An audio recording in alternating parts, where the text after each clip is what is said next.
പ്രഭാഷകൻ 11 അധ്യായം. ജ്ഞാനം താഴ്ന്നവനെ ഉയർത്തി പ്രഭുക്കന്മാരോടൊപ്പം ഇരുത്തുന്നു. അഴകിന് അമിതവില കൽപ്പിക്കരുത്, അഴകില്ലെന്നോർത്ത് അവഗണിക്കരുത്.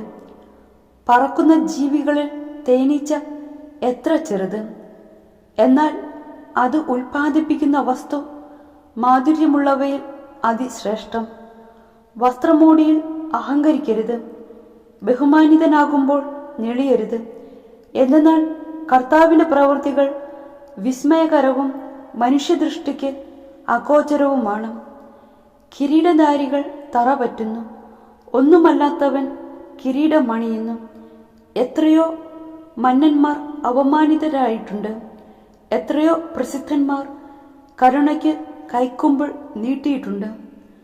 സംയമനം പാലിക്കുക, അന്വേഷിച്ചറിയാതെ കുറ്റം ആരോപിക്കരുത്. ആദ്യം ആലോചന, പിന്നെ ശാസനം. കേൾക്കുന്നതിനു മുമ്പ് മറുപടി പറയരുത്, ഇടയ്ക്ക് കയറി പറയരുത്. വേണ്ടാത്ത കാര്യത്തിൽ തലയിടരുത്. പാപികളുടെ വിധിത്തീർപ്പിൽ പങ്കാളിയാകരുത്. മകനെ, പല കാര്യങ്ങളിൽ ഒന്നിച്ച് ഇടപെടരുത്. കാര്യങ്ങൾ ഏറിയാൽ തെറ്റുപറ്റാൻ എളുപ്പമുണ്ട്. പലതിൻ്റെ പുറകെ ഓടിയാൽ ഒന്നും പൂർത്തിയാകുകയില്ല. പിന്നെ ഒഴിഞ്ഞു മാറാൻ നോക്കിയാൽ രക്ഷപ്പെടുകയുമില്ല. നിരന്തരം അധ്വാനിക്കുകയും ക്ലേശിക്കുകയും ചെയ്തിട്ടും ദാരിദ്ര്യം ഒഴിയാത്തവരുണ്ട്. വേറെ ചിലർ മന്ദഗതിക്കാരും ബലഹീനരും സഹയാർത്ഥികളും അതീവ ദരിദ്രരുമാണ്.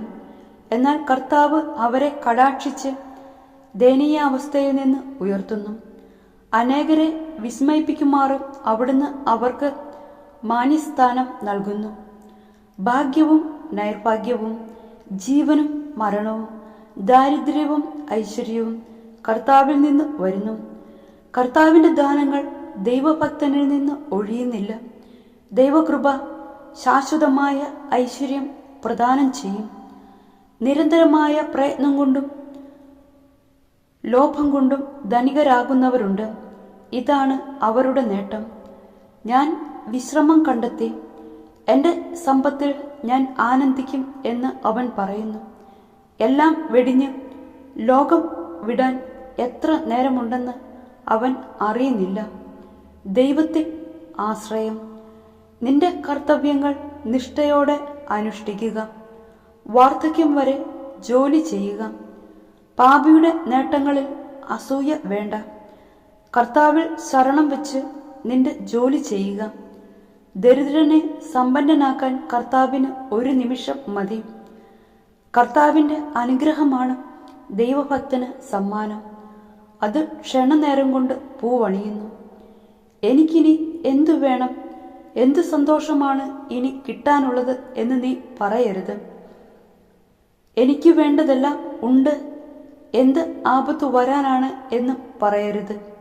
ഐശ്വര്യത്തിൽ കഷ്ടത വിസ്മരിക്കപ്പെടുന്നു, കഷ്ടതയിൽ ഐശ്വര്യവും.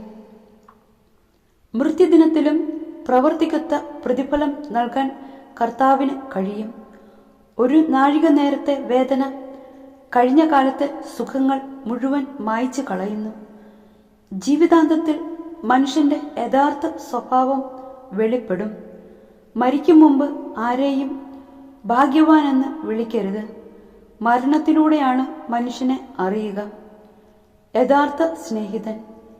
എല്ലാവരെയും വീട്ടിലേക്ക് വിളിക്കരുത്. കൗശലക്കാരൻ്റെ ഉപായങ്ങൾ നിരവധിയാണ്. കൂട്ടിലടച്ച പക്ഷിയെപ്പോലെയാണ് അഹങ്കാരിയുടെ മനസ്സ്. ചാരനെ പോലെ അവൻ നിന്റെ ദൗർബല്യങ്ങൾ ഉറ്റുനോക്കുന്നു. നന്മയെ തിന്മയാക്കാൻ അവൻ നോക്കിയിരിക്കുകയാണ്. സൽപ്രവർത്തികളിലും അവൻ കുറ്റം കണ്ടുപിടിക്കും. കാട്ടുതീ പടർത്താൻ ഒരു കനൽ മതി. രക്തച്ചൊരിച്ചിലിന് അവസരം പാർത്തിരിക്കുകയാണ് പാപി. നീചനെ സൂക്ഷിക്കുക. അവൻ്റെ മനസ്സ് നിറയെ തിന്മയാണ്. അവൻ നിന്റെ മേൽ മായാത്ത കറ പുരട്ടും. അപരിചിതനെ വീട്ടിൽ കയറ്റിയാൽ അവൻ നിന്നെ ദ്രോഹിക്കും. സ്വഭവനത്തിൽ നീ അന്യനായി തീരും.